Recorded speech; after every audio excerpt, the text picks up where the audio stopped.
He's only gained since he started getting indicted. What you thought might be kryptonite for him has turned out to be battery packs. And this is a big one for him. Presumably, the Supreme Court will deal with it fairly quickly. And I expect that they will leave him on the ballot. I do think it would rip the country apart if he were actually prevented from running, because tens of millions of people want to vote for him. I think if you're going to beat Donald Trump, you're going to probably have to do it at the polls.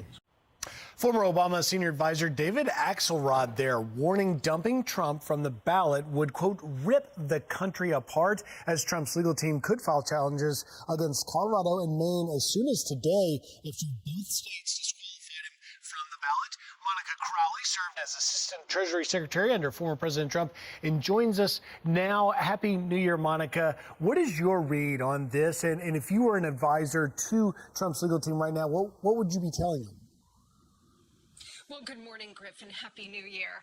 Yeah, from the moment President Trump came down that escalator in June of 2015, he has been targeted by the system, by the left. And they absolutely cannot believe that not only is he still standing, but he's thriving, leading in all of the polls, both in the GOP primary and in the general election. So all of this is just the latest attempt to try to eliminate President Trump from the political scene. They've thrown the kitchen sink at him, and this is just the latest round. It is not going to stand. Obviously, this is blatantly partisan. It's an anti-democratic move, and it's also wrong politically as well as constitutionally. David Axelrod is exactly right about this.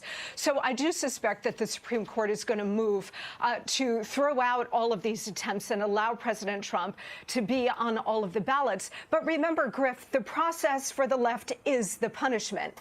They know it's unconstitutional. They know it's not going to stand. They don't care.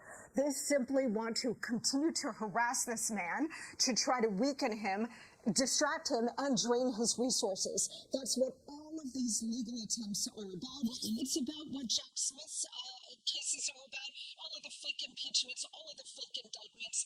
That's what it's about. But Monica said Jack Smith, and that aside for a moment, I think what David Axelrod may be the lone sane voice in the Democrat Party right now, because he's saying in the more than a dozen states, I believe it's up to 13 now, where the Section 3 of Article 14th Amendment is basically saying that the president engaged in insurrection, something he's not been charged with and certainly not convicted with. Therefore, it doesn't hold up. We hopefully will have the Supreme Court weigh in quite swiftly in this, and we expect it could be a fairly unanimous decision because of the legal standings. But at the end of the day, the Democrats seem to be trying to remove him in what would be the greatest disenfranchisement perhaps in presidential history over something that doesn't actually exist. The left has been hitting him nonstop since June of 2015, and certainly over the last year with the FBI raid on Mar-a-Lago. And then we've got these 4 indictments with 91 counts where they want to put President Trump in prison for like 750 years. You've got those 2 fake civil cases against him, now trying to remove him from the ballot. There are so many people, yes, on the left who are motivated to try to eliminate him from the political landscape.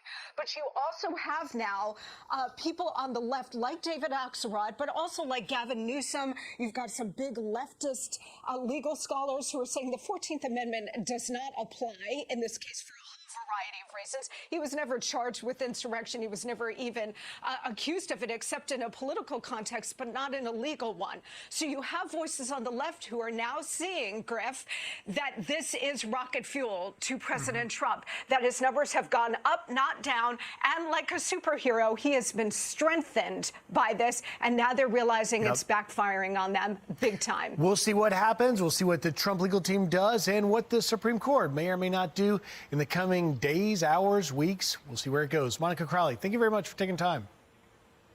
Thanks, Griff.